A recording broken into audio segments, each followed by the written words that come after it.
I've lived 1,000 lives. I've piloted 1,000 souls. I've killed and fought at night just for another role. This is the Happy Jacks RPG podcast, a roundtable discussion that's a mix of friendship, humor, unbridled enthusiasm, and tabletop RPG topics sent in from around the world. Just for another role.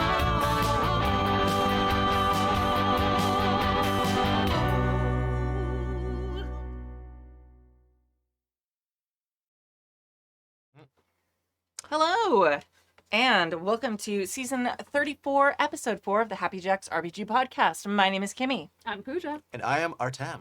All right, and in today's episode, Carlos from Detroit asks about separating authors from their work. Don't know why that would come up right now. Ken from Canada shares an anti-horror story.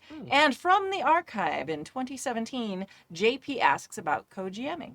So if you'd like to contribute a question or a story to the show, you can email us at happyjacksrpg@gmail.com. That's happyjacksrpg@gmail.com. Or you can post in the mailbag channel in the Discord, and you can find the Discord at happyjacks.org/discord.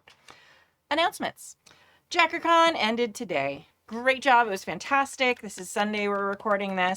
Thanks to everyone who ran or played in games. Our next gaming event for our community will be Game Days in September. We'll be voting soon on which Saturday in September we will be doing it. So again, join the Discord that we just plugged, and we do a game day every other month, and then in the summer we do a big JackerCon, and which is a full weekend of gaming.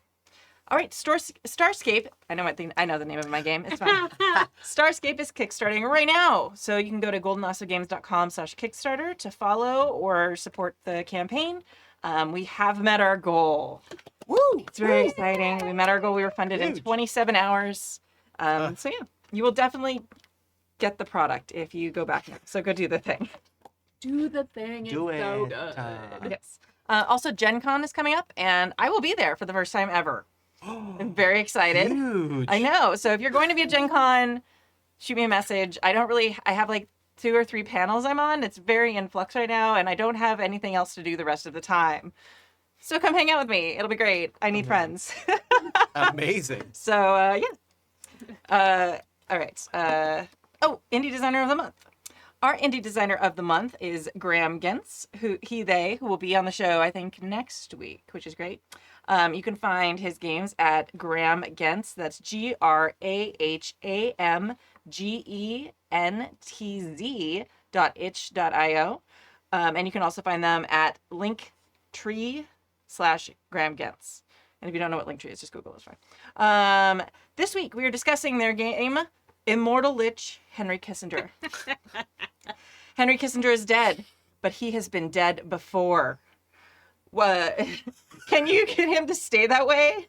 Create your character's specialty from blades or psionics or fist fighting or fungus or lies or deboning. Slugfest. Excellent farming. Yeah. Shape-shifting, goats, vibration. Wow. Wow. What a range. There's so I many love things. this. Body horror, lockpicking, and more. And then you craft your opening line. Anything from, why, that's my specialty, to, will you be able to stop Immortal Lich Henry Kissinger? And you can get this for $3.33 on grahamgentz.itch.io. I need this in my amazing. life so much. Wow. Super rules. It's amazing. Literally, I need to have a specialty deboner. yeah, This deboning. is another game that I have heard of. I've not played it, but it is a very deeply fan favorite. Yeah. Folks have been involved with it. Yeah, Nice. it's a goodie. Yeah. And also, Graham joined our Discord today, so it's very exciting. Oh, amazing. Welcome. Yes. All right. So that is like the speed run of the intro. I can tell I'm like Wow. getting better at this. Like, there's always like the 2-week break, and then I'm like, oh yeah, how do I do this again? Oh yeah, and now I'm just like, okay, I've got this down. Episode 4. Right. All right. Mailbag number 1. Who would like to read this? Because I just did a bunch of talking. I can read. All right. There you go. Here we go. Mailbag number 1. Dear the Fellowship of Happy Jack, led by Kimmy the Red. Because, Wonder Woman cosplay. So the world is kind of a bummer right now, and it's even more of a bummer when you love the works of a reprehensible author. I feel like role-playing gets it especially hard with H.P. Lovecraft looming over the hobby for decades, and JKR drawing so many into the fold, especially my fellow millennials. I feel like I had some sort of come to peace with my early love of H.P. Lovecraft. A variety of authors of color have taken and reworked the basic concepts. See Victor Laval and Silvia Moreno Garcia. And I now think of using Mythos ideas and monsters as seizing the means of cultural production and making them our own. With the current, just love No, with Lovecraft. With Lovecraft, thank you. With Lovecraft, I also have the cushion of time. Nothing I do can benefit a dead man. There is a current figure with current allegations that I find personally abhorrent and who has been a deep inspiration for me. Specifically, the game that I'm designing pulls a great deal from Neverwhere. I feel like I've gone through every stage of grief on this one and have even considered giving up the project as a whole. Luckily, the author in question is not the only inspiration, so I think I have pulled through. But how do you all thread the needle of your love of material that you later realize or find out comes from something that makes you feel gross? With a raised glass, Carlos from Detroit. Thank you, Carlos. Oh, I feel this one so hard. Yeah, what a... it's really rough. Yeah.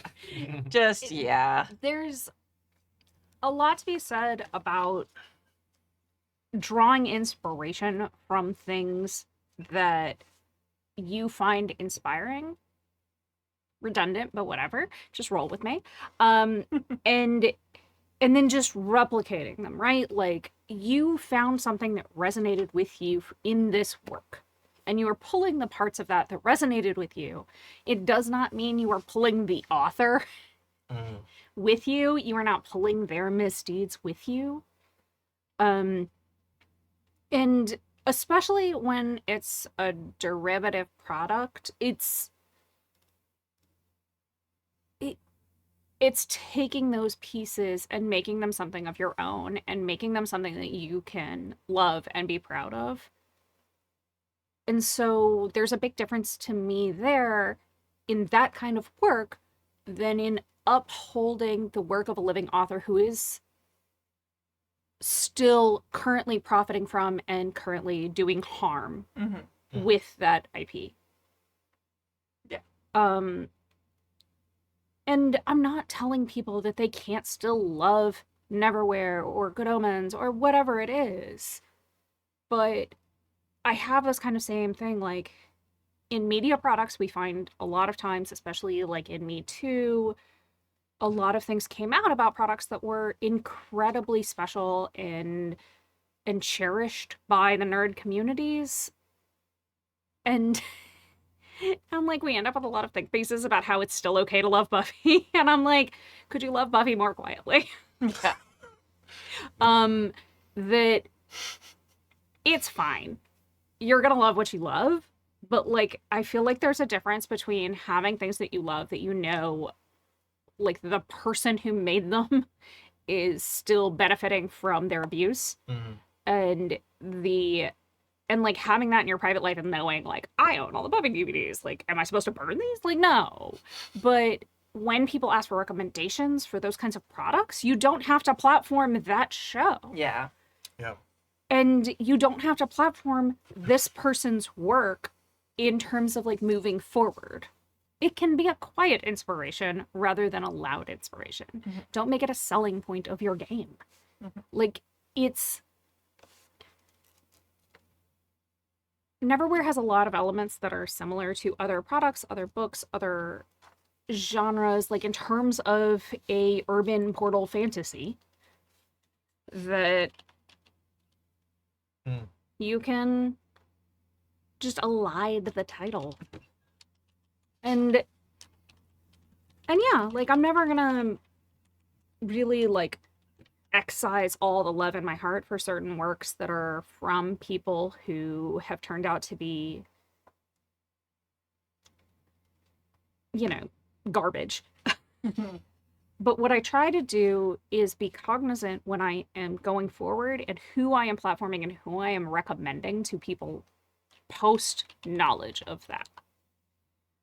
I'm not out there recommending actual Lovecraft short stories to people. I am forever recommending Victor Laval, Sylvia Moreno Garcia, Cassandra Caw, like the people who are taking those works and transforming them and spitting in the eye of Lovecraft's xenophobia, misogyny, and racism. Like, those works exist. And there is a whole mass of fantasy and urban fantasy and like all of that genre where people have taken the seeds that were planted, 30, 40 years ago when these books came out, like when this work started to become popular, and are doing something completely different with it now. And something where you can move forward and be vocally platforming someone else. Yeah. And honestly, I would just recommend to like anyone who is in this position, which I feel like is all of us at this point because so many things come out, is that take your time to mourn. Yeah. And then go out there and find out what people are actually doing now. Because there's so much more out there that we ignore in favor of nostalgia. Yeah. I struggled with this with Starscape because, Firefly is one of the things that it pulled from. And like a lot of other people, when I first saw it, it was a big deal to me. I didn't see it at the time. I did not watch it when it aired. But I watched it much later and then, oh, wow, this thing I care about is made by an asshole. And I struggled with that. Like, I almost took it, like, the reference to it out of Starscape. And then I started thinking about it, and Joss will never profit from Starscape in any way. So, and there are official, like, Firefly RPGs out there, which I'm sure he does somehow profit from. So, in a way, like, to me, like, I was thinking about it, and now, yeah, I absolutely don't suggest people go watch Firefly at this point. Like, no way. But if you've watched Firefly and you're interested in playing stories like that in a way that doesn't benefit the jerk who ruined it for all of us, then you can come by Starscape. So and also doesn't like appropriate and simultaneously erase. Yeah, exactly. Like Asians. Yes. As a whole. Yes. And specifically Chinese people. Yeah, exactly. And or treat women like these very specific tropes that are repeated in like all of their properties. Like, amazing. Oh, you're the pretty fighter one. Oh, you're the pretty one. Oh, you're the pretty like gadgety one. Got it. Okay. Like, exactly. So it's there's a way that you can pull people with you away from helping these people.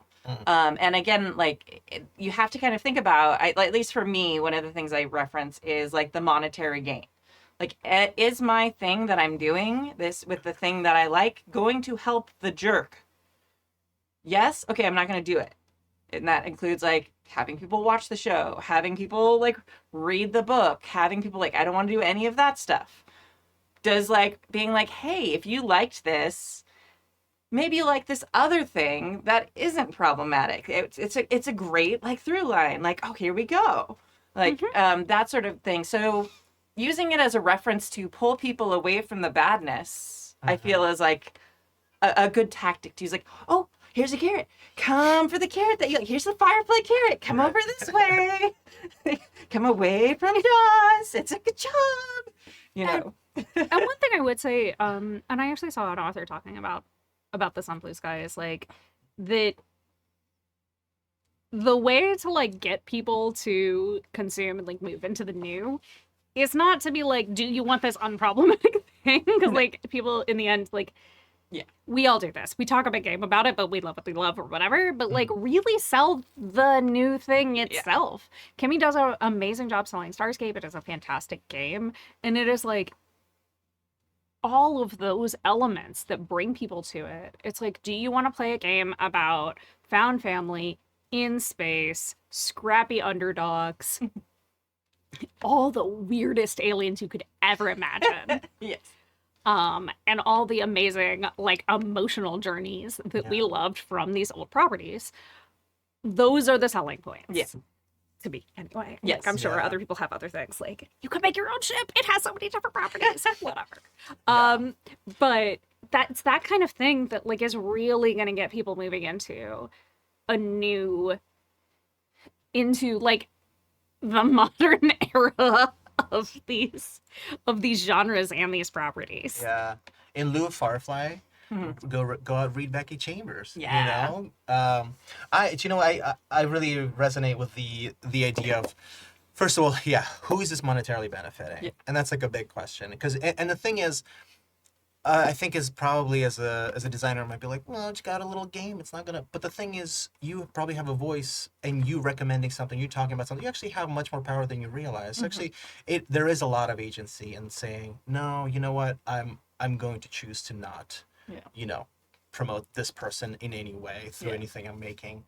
The other thing that really resonate with, yeah, you got to give yourself a moment to grieve. Yeah. That this is out of your life now. I mean, as a tall white guy in America, I have been influenced by so many problematic people that I have to reevaluate as a young person. I loved so many things that these days I'm like, nope, denied, rejected. Thank you, no, not anymore. And I think it's a process where you have to come to terms with certain things that, I don't know, it's like once you start to feel overwhelmed by the desire to connect to one property, it does create a tunnel vision kind of focus. And I think it takes some effort to realize, oh my God, there's so much stuff out there. Yeah. Because, gaming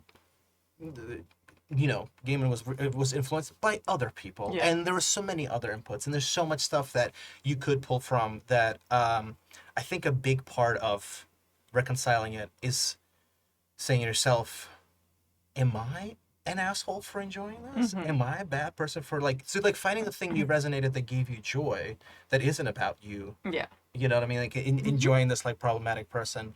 Because yeah, there is so much good stuff out there. If you're looking for influences, you're not going to be starved for them. You Yeah. know? Yeah. It's Yeah. interesting too because everyone has, and my line is very, like, it's different depending on how visible it is. So with the author who shall not be named who makes wizard stories, like I still have some of the books that I have.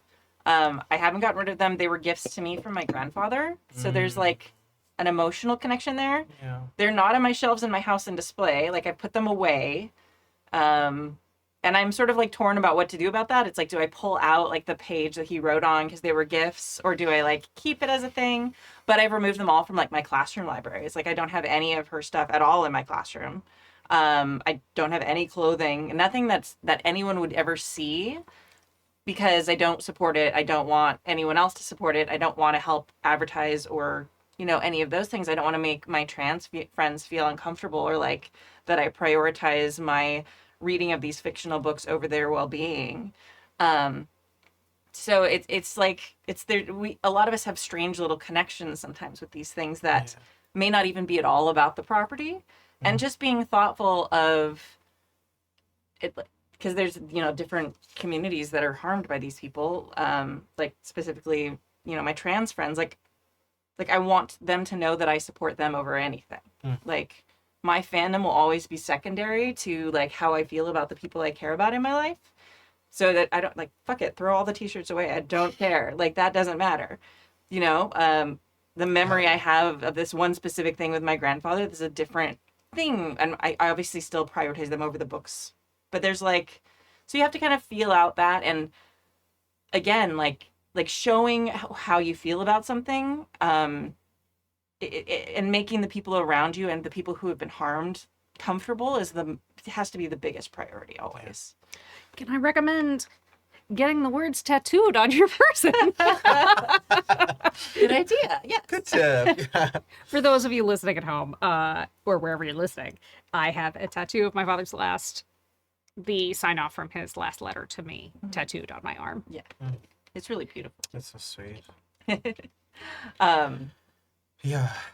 I really echo that. The sentimental value I think is hard to not overappreciate. It really is. But I mean, that's the thing, is like realizing that that's really what you connected with. That's the thing that's in your heart, is and you can then leave the rest of it in a way behind. Exactly. Mhm.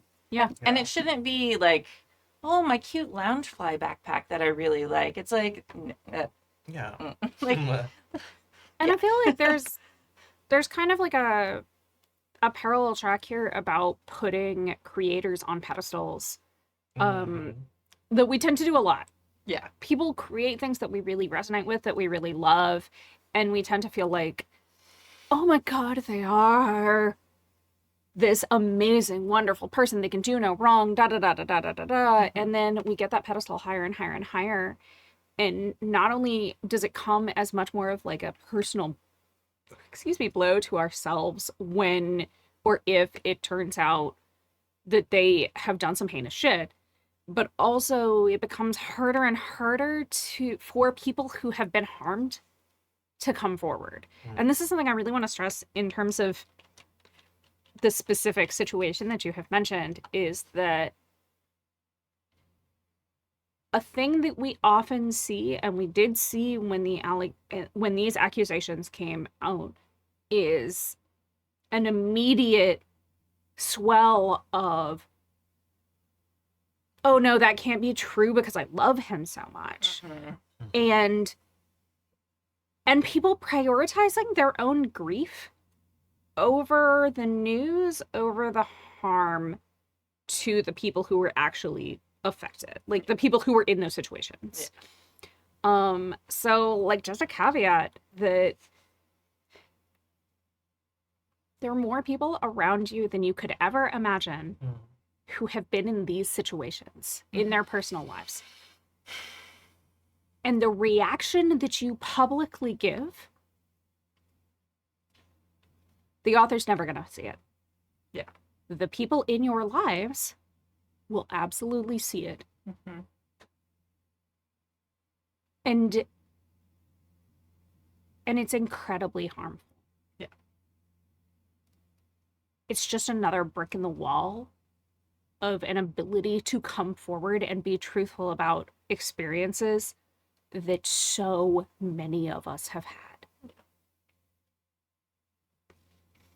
yeah. So sorry to Yeah. get like weird and No, like not at super all. serious No, about it, thank you. but it is a thing I feel like really, really strongly about, that like I encourage people to grieve, but I also at the same time encourage people to not make this kind of news about themselves. Yeah, absolutely. And, you know, if you doubt the source, because that was one of the things that first happened with this news, okay, take a beat and, like, go double check the source. Go look at the sources, because it ended up while the people who broke the news were jerks. The actual news itself, garbage people. The actual information they had was actually from reliable sources. And a lot of people just threw off the whole thing without actually paying attention. And, you know, there are transcripts and stuff of the podcast, so you can read the information without supporting their podcast, without giving them listens. Which, if you Google that, please do that instead of listening to this asshole podcast. Not this asshole podcast. You can listen to us. Like, we're friendly assholes. Yeah, please listen to our asshole podcast. We're perfect assholes. We're actually. fantastic assholes. All natural assholes, excepting it all. But yeah, so yeah, it was hard to see people also that I liked and respected, like, jumping right on that and assuming it was false, when it was, if you really started looking at the evidence, like, oh, these are firsthand accounts of the victims talking, and you're like, well, I wish I'd learned it from somebody else, but it's valid information. So Yep. yeah. Sorry, friends who are agreeing that we are the best asshole podcast for being flagged in the being flagged in chat. Thank you for your sacrifice. Yeah, we appreciate you. One thing I like, specifically going back to gaming, just about every property out there has indie like versions of the games. So there might be like the actual official game. Maybe don't do that. go out and find some amazing indie designer like Graham Gens or Stephanie Bryant or what. Or Kimmy. I mean, we already plugged mine. I feel weird about that, but That's why I did it. yeah, I know. I appreciate it. That's very subtle. Nobody will notice.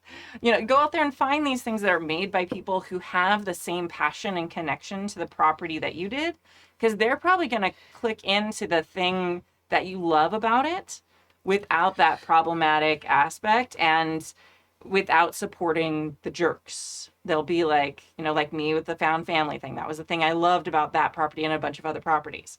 You know, that whatever it is you're looking for, there are versions out there that capture the thing you love in probably a better way than the official games that are like 100%, like probably a better way than the actual official games, because they're almost always a little bit disappointing and lacking like the thing.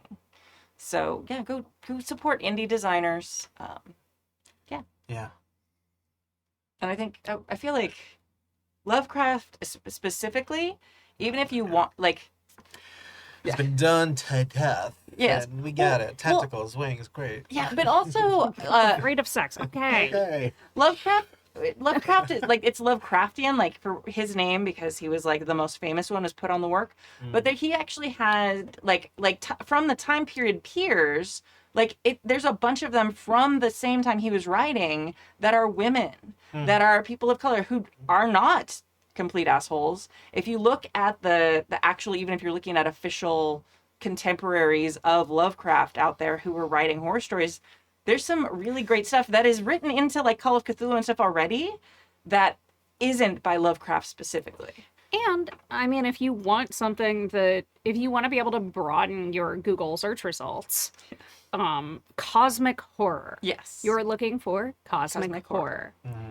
Existential dread. Yes. Like those terms, the more people search for those kinds of terms, the lower the asshole's name gets On the thing. and that's all for the better. Like, and also you just get a much broader set of results, which is very nice. Yeah. Yeah, 100%. I think you kind of made a good point before too, Pooja, is that we talk about the power dynamic of like, because for, you know, all the different problematic systems in place, some people get way more visibility and are elevated to these statuses. And of course that makes it extremely difficult for victims of abuse to come forward, because they're like, this is overwhelming. And then you take that thought to, where am I drawing inspiration from? You feel like the only thing I'm seeing is this problematic asshole. But you sort of lower your gaze a little bit towards all of the other people, and you suddenly find there's so many other people that can't get the visibility because this person is overshadowing all of them. Yeah. I wanted to double check, but like the King in Yellow, not Lovecraft.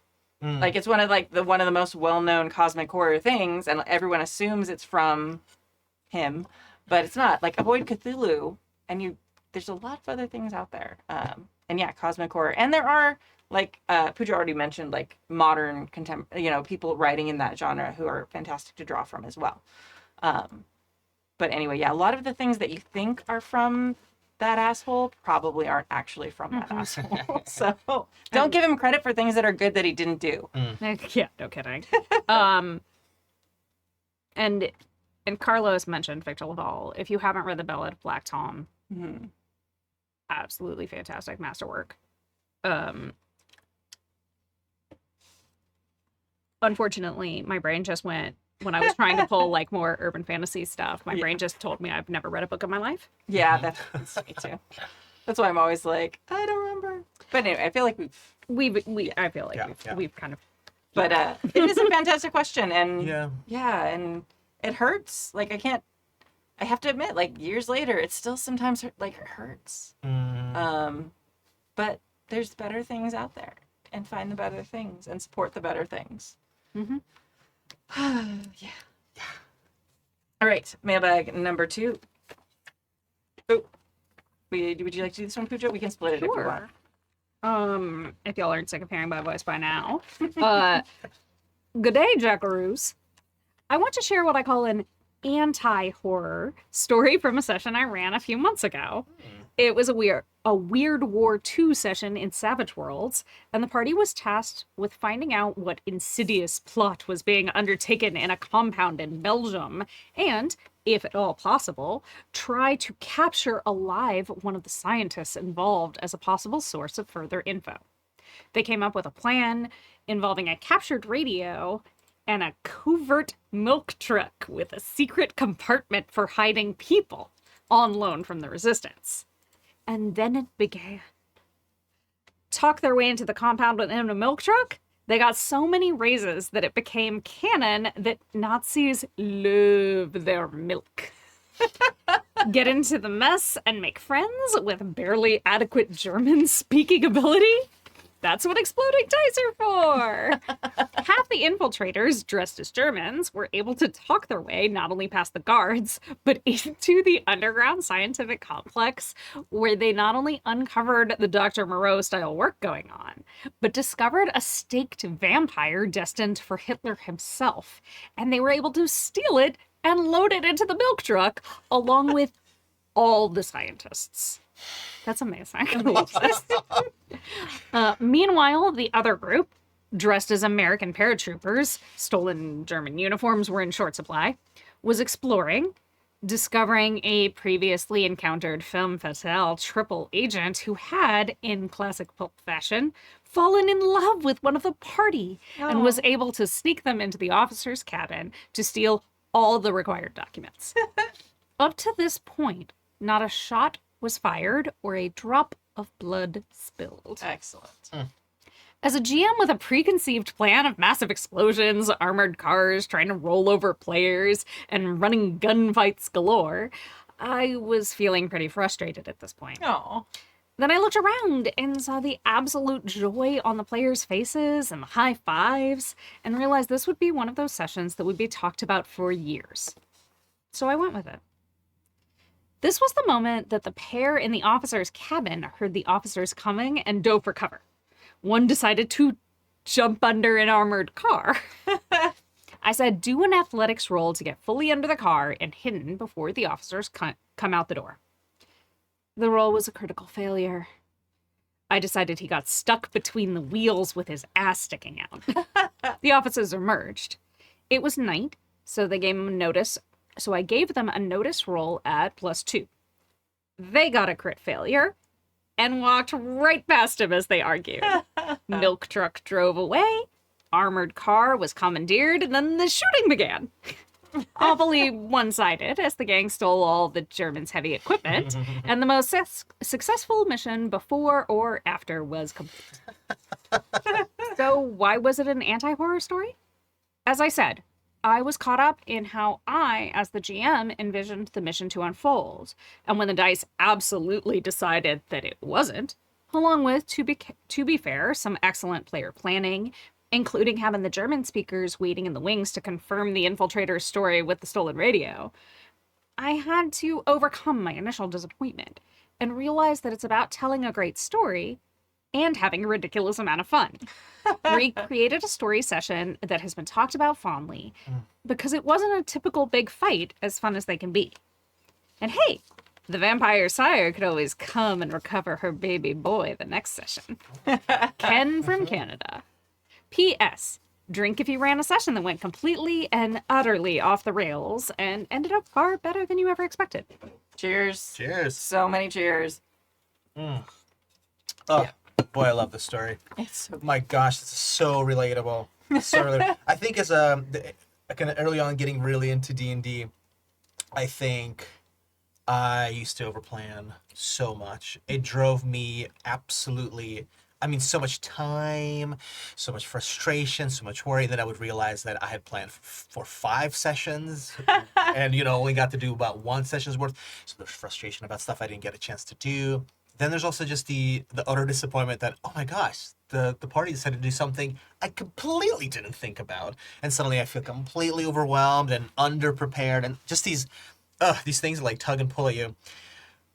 I love hearing this because this really reminds me a lot through like the journey and the growth to this relationship I have with like preparing for home games, which is like, how much closer can you get yourself to just being present in the room, watching the faces around you, and just responding to what they're doing? And I've given myself, like, I think kind of bouncing off of this really exciting story, like I've given myself a couple of situations where I either don't prepare at all, gasp, like, just spend 30 minutes just reminding myself, what can they do again? Great.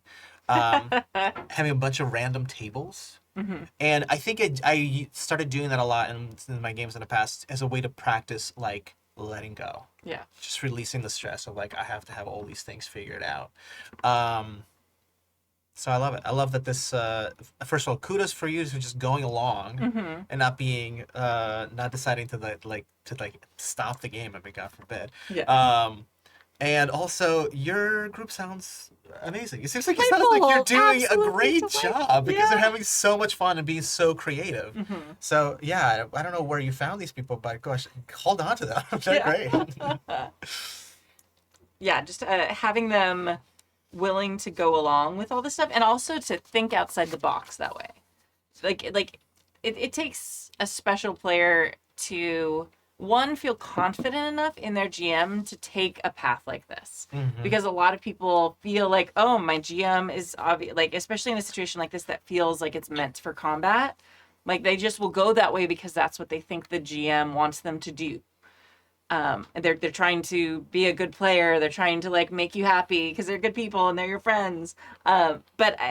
They obviously have confidence in you that they feel like they can go and try these very kind of less predictable outcomes and less predictable situations, which is a great vote of confidence for you. So you should be proud that they have the comfort level to do what they want to rather than what is expected. Mm. So, Mm. yeah, so I love this. And I also, I am fascinated by the idea of, like, so Hitler has a vampire sire now. How does, I don't know, this is very interesting. Like, all the things you could do, it's like, sunlight, okay, that explains the bunker at the end. Like, Although the question is, based on this, it sounds like Hitler wanted to have a vampire yeah, sire, that's what I thought too. and then they stopped Hitler from having a vampire sire, which is amazing. Amazing, Like, yeah. Right. good job, guys. Yeah. Good for job. you. That's fantastic.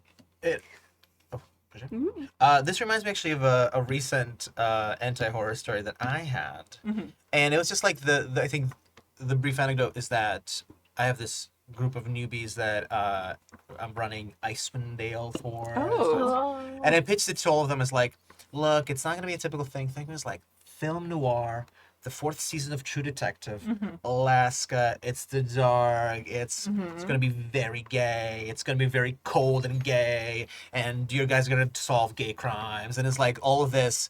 And there's a point where there was a moment where they were like going to be confronted by some guards, some like, and one of them just went, well, I'm gonna like slit this guard's throat. And for some reason I was just like, oh, wait a minute, you're supposed to be like investigators, you're supposed to be the good guys. You're like a independent private investigator group that came in here. You can't just start killing the guards. And it really rattled my brain. I was like, and I had to be really careful about not being like, are you sure you want to do that? And Yeah. I was like, okay, all right, well, if that's what we're gonna do, let's roll. Let's see what happens. Great, and I kind of let the table, everybody go, yeah, that sounds like a plan. And some people were like, and I was worried that this would like break the reality of the world where they've been sent to the north as private investigators to investigate a crime, and so like they're killing the local cops. It's like, what does this mean? But we had established that some of these cops are on the take. Some of these cops are not great. It did then promote a conversation afterwards. Hey, gang, what do you guys think about this decision? And it was a good conversation about actually what kind of game they wanted to play. They wanted to play a game where they were like, we want to fight the power. These guys are corrupt. Yeah. They're the ones that are causing some of the problems here. They're getting in the way of us of this investigation, and they're hurting the local community. I was like, all right, so this is a little bit of True Detective, a little bit of bash 'em up action adventure, and okay, so guards can be killed, and as long as we deal with it in a way that they continue to like do it for the benefit of the locals, then they haven't really become the villains. And it was interesting because it suddenly was like my expectation in my mind that they were going to be like, we got to work with the local cops. I know they're crooked, but we got to figure out. They were like, fuck that. Yeah. These guys don't deserve our time. Yeah. They're messing with the locals. We're going to take over. It's kind of great. Yeah. You know? So it was interesting because it was a session that went maybe kind of go like, oh no. And then having a little bit of conversation afterwards actually started giving me a lot more inspiration. I was like, oh, this opens up so many doors and creates this like these other dynamics that we can now have, you know, and let the tension out a bit because okay, if we say that some of these are disposable characters, there'll be more action scenes and guards are gonna die and we're not gonna need to worry about, oh, your guys are all gonna go to prison now. Mm-hmm. So yeah, it was kind of nice to be inspired by the players in that sense of just like, okay, thank you for letting me know what kind of game this is now going to be. This is what you guys are into. Let's make it happen. Yeah, that's so important because the choices that the players make, especially when they're newer players and they don't know they can ask for things, like having them like make that choice of, well, I'm gonna kill the it's like that is their way of communicating that this is the style of game we want to play. And I love that you checked with everyone at the table like, okay, are we all in on this type of game? And then just like shifted your plans because they're like with more experienced players I could see maybe like, oh, now there's consequences, like maybe, but especially with new players, like listen when they're telling you things, like they're showing you what they want, so like finding ways to make it work. And honestly, like that's, I'm not going to do spoilers for season 3 of True Detective, but it's not totally out of the yeah. Anyway, go watch it if you haven't. I really loved it. But yeah, it's just it's such a clear way, and it's so great. It's so many times as GMs, especially when we plan ahead, we get very attached to what we expect to happen and what we want to happen, and losing that like frigid nature. Is that would be right? Yeah. Okay. Like, wait. I guess you could say that. I think I'm like talking about Intractable. Yeah, there we go. I think I was like thinking cold, like Like we wish it was. Versus... the dark of True Detective third season. Good. Yeah, just like that inflexibility of like being stuck, you know, in this is the plan. This is oh now you've made this choice. There's a bunch of consequences. Like there has to be some give and take with that. Like yes, there can be consequences, but you can also find ways to make it work. And you kind of have to make that call as a GM. There's not always a right answer, you know, for everything. You can kind of play it back and forth sometimes. And I know that I'm in a room with a bunch of like prep, I've never met her, people.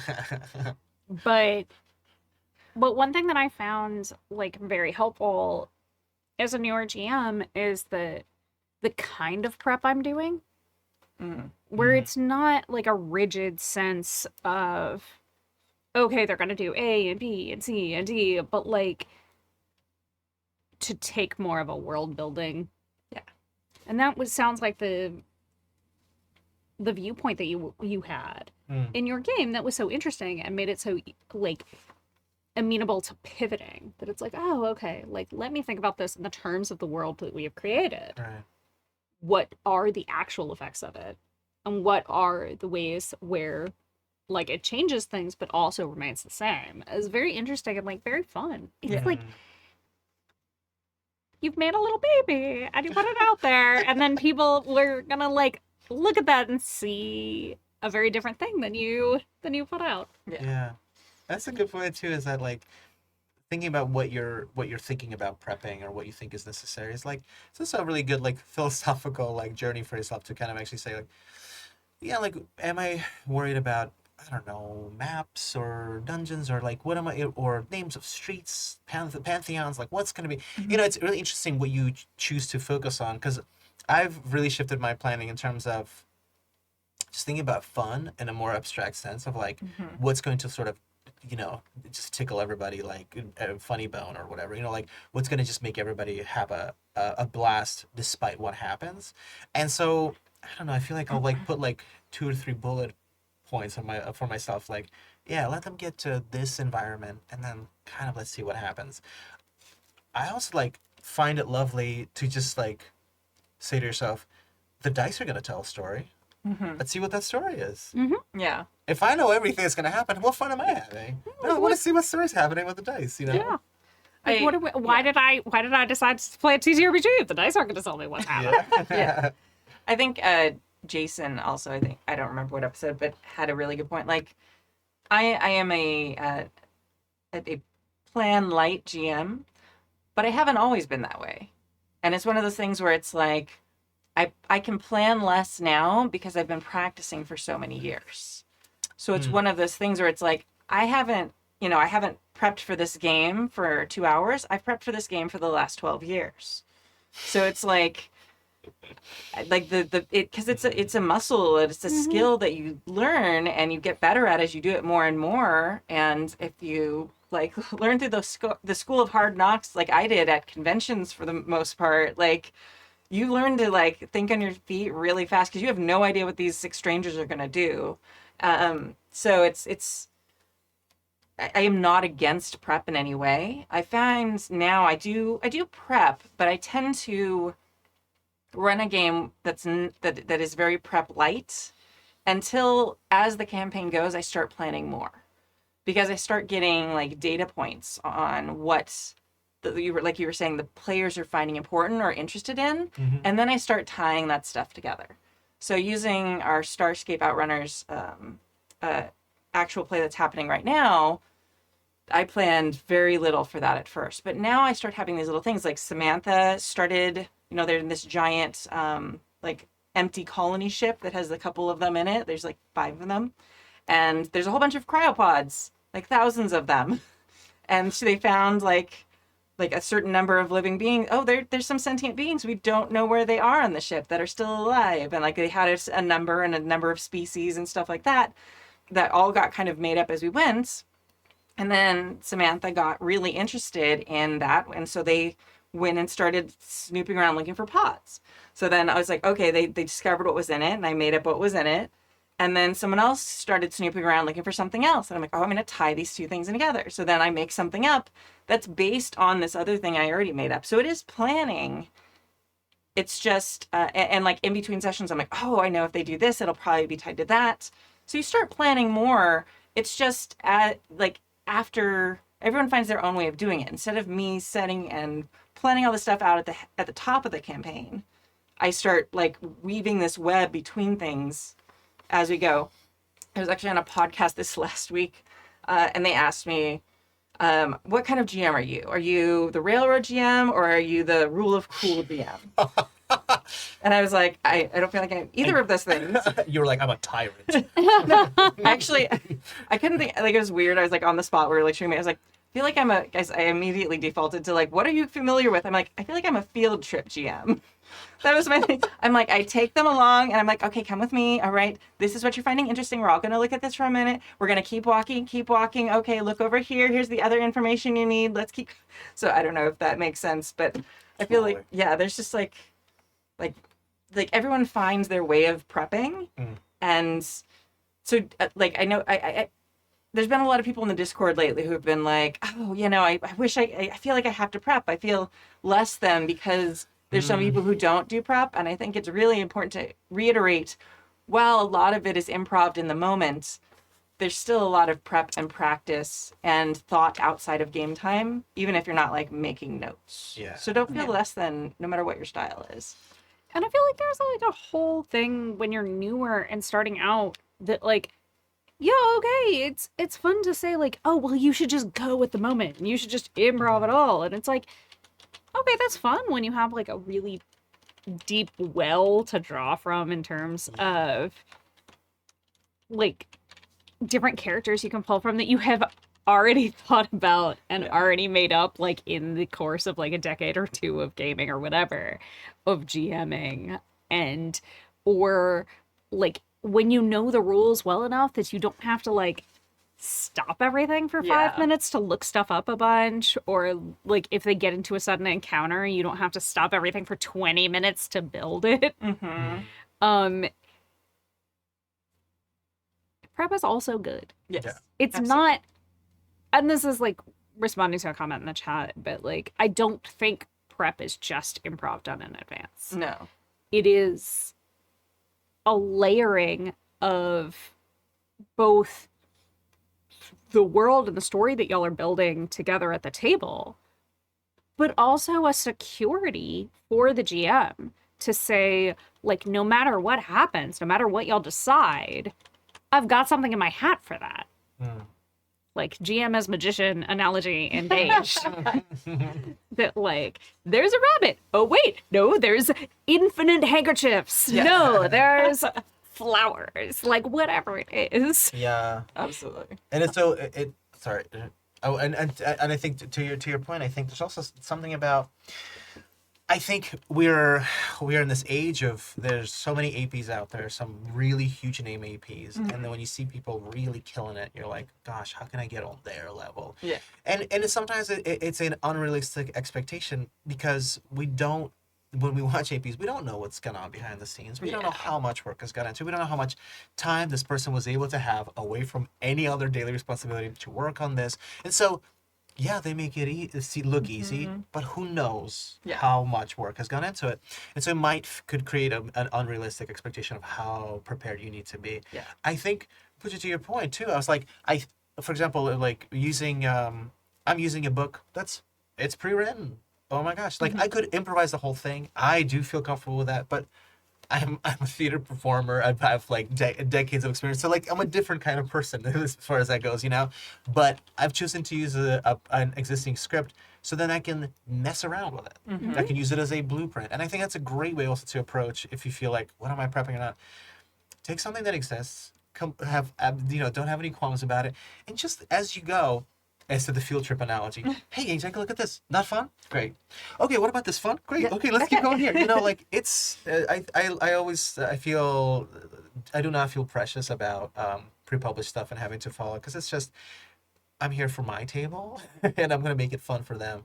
And sometimes that's a good way to handle worrying about prep. And I lean on the existing stuff a lot because it's it's a great building block, and then it takes us to further more fun stuff. Yeah. And it can spin you off in like amazing directions. For my One Ring campaign, like most of the stuff we did was like because it was on the map they provided, and I would sort of skim through it and like then I'd run it later and I would just make it a little different. Like there was Celebrimbor's tower. If you don't know, it might sound like I'm speaking another language, and it's Elvish, so kind of. But his tower, which I just like spun off. Like they were walking through there, and I was like, it was on there. There was an adventure. They had things. It went totally different. I'd made it like a gay love story, and then like the different things in the tower because we had like this music theme going on with the campaign. Like they would hear music in the different rooms, and I just pulled like from my. I'm sorry, like this has been more than 12 years, like 40 something years of loving Tolkien, like knowledge. I was just like, here's a whole bunch of stuff and like layered that on top of there. So I honestly would have to go back. I have no idea how close I got to the actual like adventure. Like But that's so cool. Right. It's part of what made like it's all that love and like that that like depth that made it so good. Right, but it was started and it was inspired by this, pre-written adventure that like everyone who got that book got that adventure too. So it's like one of those things you can make things that are pre-written incredibly special and unique. And even if you don't know like the entire history of Middle Earth and maybe named your kid after something from it, like you can absolutely make things cool and special and just tweak them slightly for the people at your table and things they'll find interesting. And there's no shame in that at all. You do not have to write everything from scratch. Everything does not have to be 100% original in any way. All right. Yeah, mic drop. Love that. All right. Love that. All right. Oh, it's my turn to read. I'm glad I just talked a lot. Cool. Mailbag 3 from the Archive 2017. Wow. Evening Jackers. Earlier evening to you on the West Coast. I've been listening for something like close to 4 years now. Coinciding, I get it, yeah. With my last gaming group. I went to have beers and presumably be looked over to make sure I wasn't an actual murder hobo with the person running the group. He said to us, candidates, you will be expected to run games periodically. I, with memories of a decade-old Call of Cthulhu game that I tried running and failed spectacularly, went home and started looking for new GMing tips. Between Happy Jacks and Fear the Boot, I found a sort of informal conversation advice that I was looking for. I started by listening only to the ones marked with new/first-time GM advice, and then went randomly into the archives. Hour-long commutes across my East Coast state been made so much easier with you folks keeping me company. Our group showrunner told me 2 weeks ago that he's noticed that I am playing a key player role, the one who makes sure that the other players stay engaged and have opportunities, facilitating in-character interactions, and otherwise prune the game into a more self-sustaining ecosystem. And these are 3 new players, 2 of which are brand new, never role-played types we recruited out of the local board gaming cafe. Yay! So, thank you guys for providing the tools and gaming advice that helped that happen. Like, we were smart even then. That's so great. Anyhow, enough of that. A question. A lot of your co-GMing advice is geared towards games that have 2 active GMs, such as the one running combat while the other one runs the rest, or for large groups. Our Cortex Plus game world is something we developed together, and we swap out GMs and PCs while continuing the larger meta plot. For example, I'm running this weekend, which means I have found a convenient excuse for my character to be unavailable, and his to be active. I think that means and the other GMs to be active. In the past, we've done this for one-shots, but he'd like to rotate more equally this time around. Do you have any experience with this? Pitfalls or tips? Dare I say that are there any benefits other than the reduction of GM burnout? A major thing, but one covered extensively in the RPG advice world. Dealing with PC absences or the minimal presence of the gulp GM PC is something else to deal with, but one that's been covered before. Thanks, and beers to all. JP. Cyber everything on the forum/chat. Oh yeah, back in the forum days. Ooh, wow. This is very cool. Happy Jacks had a couple of games that were co-GM and more of a, like, you take one session, I take another session, right? Yeah, and 2 different levels of success. I think, obviously, the one that kind of sticks in the brain the most is our Monster Hurts one, which was famous for having problems. I love the people involved, but that was a switch in and out type game like this, and there was just not enough communication between Adam and Mac, who were GMing it. And they both had very different stories that they were wanting to tell, and had different preferences for what would happen with different characters, and we're not spending time between sessions synchronizing their vision for the game. And they also, and I think this is one of the things that it's really hard when you have a PC in the game and also are GMing, because even if you're swapping out and you're not the GM at that moment, it ends up being a little bit of a GM PC moment where you have a storyline you want for your character, and then you also have a little bit of power to line that up and make that happen in the world. I'm not saying it can't work, it absolutely can, but you have to really communicate with your partner GM and being like, this, just like any other player, this is what I'm interested in with my character. Communicate about that. Don't assume that they will read your mind and see that you're setting this up when it's your GM time, and then when you get in the character place, we'll continue that storyline because they may not have noticed. I will say, I think, if I'm remembering correctly, and this was a long time ago, so Adam and Jason did this for a home game. Yes. Our that I used to Masks play game. in. Wasn't it the Masks game? Yes. Yes. And it was very successful Super because all that communication was there, and we were all on the same page with what was going on, and they were communicating a lot about making sure that going forward, neither of them was working at cross purposes to the other, but it was a lot of fun, and it was a ton of fun as a player having 2 different styles of GM that were both excellent. Yeah. Because I love them both. Yeah. Dearly. Mm-hmm. And they're both specifically excellent Masks GMs. Yes. Very different styles, but they were just really great at that communication piece. And I think it's like, I mean, you can have and it's a little bit different, but like you can have many different writers on like a TV show, an episodic TV show, and one writer will write this episode, or directors, or whatever it is. Like they do these different episodes. One director may not have anything to do with another episode, but it all has to feel in continuity, and it has to feel the same. So having that clear communication when you're swapping out, like whatever it is, whether it's like, okay, here's our campaign Bible. That's what they call it in showbiz, friends. So you have like a show Bible is what they call it, to make sure everything's. I know you know that, but anyway, so you have a place. Okay, this is where we're putting our notes, or they're just we're gonna get coffee once a week and just like talk about it and line up what we want to do. Or if you're just good enough friends like Adam and Jason, where you just read each other's mind. Like I know I just said not to read each other's minds, but they kind of read each other's minds. But just whatever it is. I'm just kidding. They don't read each other's minds. They just talked about it a lot. They were very enthusiastic communicators with each other. But it can work amazingly. And I feel like people are too hung up often on, well, what's my character doing right now? Like it does not matter. Like it doesn't matter. Like 99% of the time, like like everyone, it's fine. Like we all know you're the GM right now. Like, we're not going to be like, oh, let's go look for so-and-so.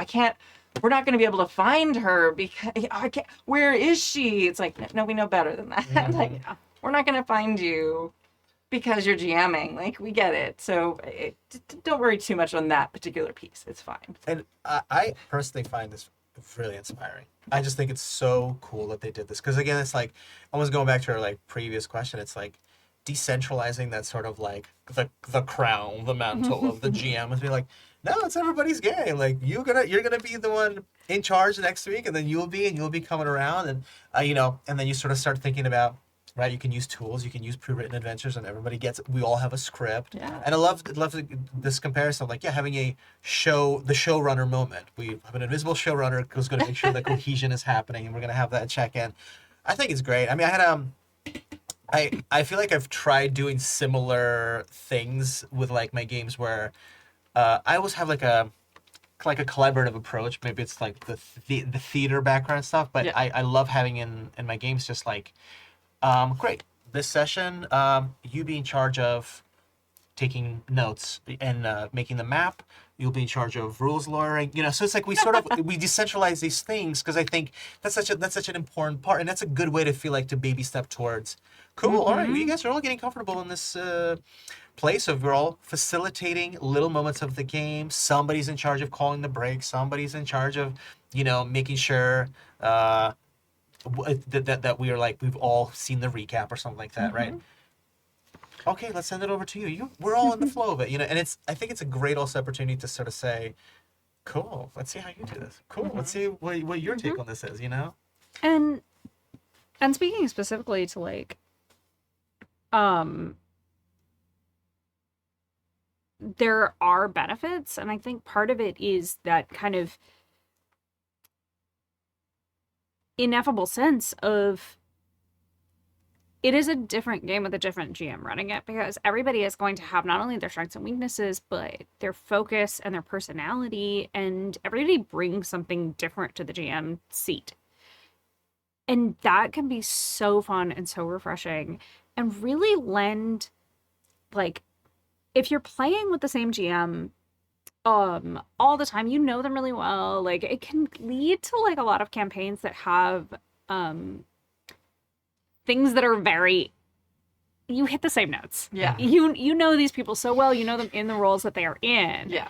So when you have the switch off, it forces everybody at the table to shake that up some. Yeah. Yes. And I love that. Yes. I love the things that bring us out of, and it doesn't have to be completely out of your comfort zone, but things that take you out of the rut. Yeah. Mm-hmm. Off the beaten path, if you will. Yes. Yeah. and decrease also, I feel like the pressure of us, like, we've really got to nail the style of this Pathfinder game. Like, we just really got to nail it. Like, to use your metaphor of like the different music, different tone, it's like Cool. This week it's Chad Nugent. Next week it's Taylor Swift. Yeah. All right. We're just going to move around through different genres, different rhythms. And it's just going to be, we're not going to be reverent to the source material because we're saying, yeah, I want to have your experience. What is it, Yeah. That's super fun. Yeah. And Chad just brought up, like, Pooja, the episodes of Pinnacles that you GM'd. Like, were some fan favorites. They really liked, like, the... I'm sorry. I perceived Pooja. I apologize. Which is melting. Yeah. But like, yeah, it's just changing it up. And I think this is why we're seeing so many games now that are starting to be designed specifically to be GM-less. Like the belonging outside belonging games and stuff like that, where you kind of take turns facilitating different scenes. And there's a bunch of indie games out there right now where it's like, okay, who's in this scene? Okay, if you're not in it, you're kind of the one facilitating it. And then that just rotates around a bunch during different sessions. I think that's super fascinating. And I've also seen it work where even if it is a GM'd game, they rotate based on the type of session it's going to be or the type of scene it is.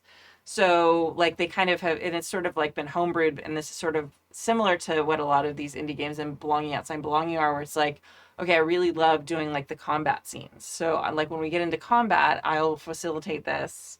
And then there's someone who's like, oh, I love the scenes at, in this particular location. So I've seen it where people are GMs of like parts of the world. So when the company or the party or whatever gets to that sort of thing, then they sort of take the lead on facilitating those types of scenes, which are very interesting. Oh, that's such a cool idea too. It's like as you travel, so many games and campaigns travel through the land, and you're going from town to town or region to region, and it seems like a really good time to bring in a new GM, and you really get that sense of like, this place that we're in is very different from the place that you just left. I like that. Yeah, it's really cool.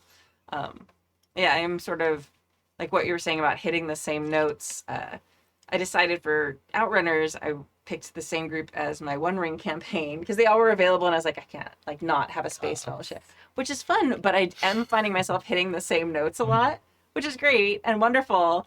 But then you start doing a character and like, oh, this is just like so-and-so from our fantasy game. I'm like, but we're in space. It's Spacium. It's fine.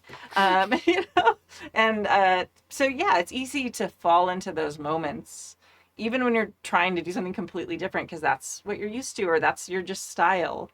And it's fun when you switch that up. It's cool. Yeah. This just gives me a lot of ideas. This is very cool. Yeah. It also is like Belonging Outside Belonging is such a great example of those like No Dice No Masters games. Yeah. But even if you were doing something like, if you were doing like an old school revival kind of game, like a Mork Bork or something, like, what if you did the kind of thing where you switch GMs and then the character you're playing just becomes an NPC? You still have kind of agency over it, but it does that other thing where there are certain systems, and of course we all love really like investing and putting our heart into certain games, but when you're like playing games that have like lethality and your character might die, it's like there's a nice kind of soft spot there to sort of say, all right, we don't have to be so in love and not be able to let go of this character if something happens, because you're able to see the character from the outside and from the inside. Like maybe there's this weight of moving around.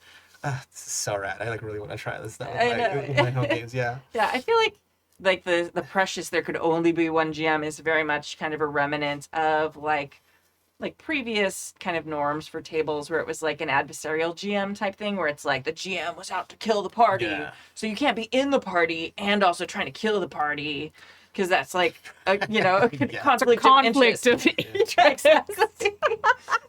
I don't know. It's a conflict of interest, yes. There is, sorry, there's a tangent, but this reminds me.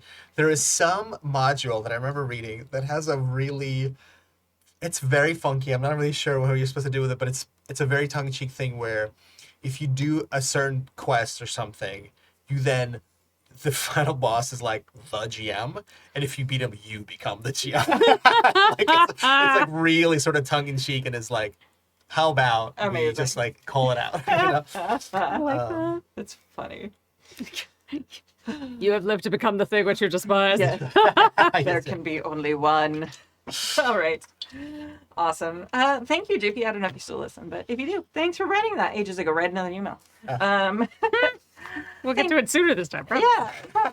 Well, this one was read. We did this one in 2017. It's just we're pulling back emails from the archive that have already been answered because I feel like our answers are different. Like we definitely probably wouldn't have talked about belonging outside belonging in 2017. Yeah. So there's a lot of things that change over time. Very cool. All right, thank you for joining us for Season 34, Episode 4 of the Happy Jacks RPG podcast. Please support our amazing Indie Designer of the Month, Graham Gentz, he, they, and you can find his games at grahamgentz.itch.io. Thank you to our chat mod, James V, and to all our amazing Patreons who keep us ad-free and independent. You can join their amazing ranks at happyjacks.org/Patreon. My name is Kimmy, and I have a Kickstarter right now. So go to goldenasagames.com/Kickstarter and support Starscape. Do the thing. Hi, I'm Pooja. You can find me on the internet as Forgotten Saves. Hi, I'm Artem. You can find me on the internet at Artem Directly. And I just want to shout out, I'm going to be in a live stream with Queen's Court Games. We're going to be doing a mini arc of, you guessed it, folks, Starscape. Oh, yeah. Yay! Amazing. Yeah, and Riley is going to be part of that as well. Yay! That's very exciting. I didn't know if that actually was happening. Yeah. Someone was like, hey, we might be doing this. I was like, cool. It's happening tomorrow, folks. Okay, cool. Boom. Amazing. All right. Do you have anything to plug, Elegant? Yeah. As always, Mekong Yes. is on YouTube and Yay. on the One Shots and Other Mischief feed for Queen's Court Games. It is now award-nominated Mekong. Ooh. Actual play I'm really, really proud of being a part of, speaking of Clara. And go to the Kickstarter, support Starscape. Starscape is amazing. Kimmy is amazing. Also, if you haven't already, goldenlazo.com/games and Decima. I mean, I'm assuming if you're listening to this podcast, you know about Decima, but like also tell your friends. Yeah. Thank you. That was very nice and awkward. All right. So today we're going to leave you with a song called Toss a Coin to Your Witcher. It's the jazz version by a group called the Mary Sues. And if I'd known we were going to talk about my game so much at the end of this podcast, I probably wouldn't have ended with my band. But there you go. So, It's the Kimmy episode. I guess. So you can find that at marysusband.com, which I think is still up. I haven't checked it in a while. We'll rehearse again someday. It'll be fine. Thank you all, and we will see you next week. Bye. Bye. Bye.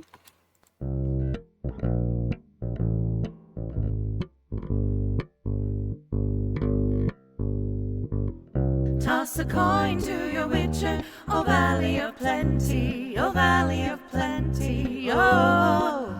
Toss a coin to your witcher, oh valley of plenty.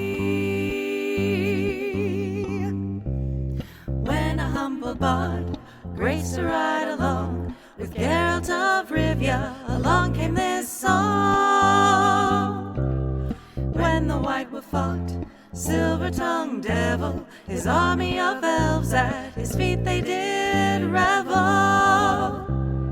They came after me, masterful deceit, broke down my lute and kicked in my teeth. When the devil's horns minced our tender meat, and so cried the witcher, he can't be bleed.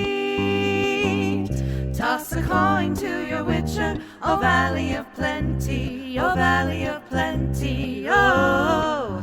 Toss a coin to your witcher, oh valley of plenty.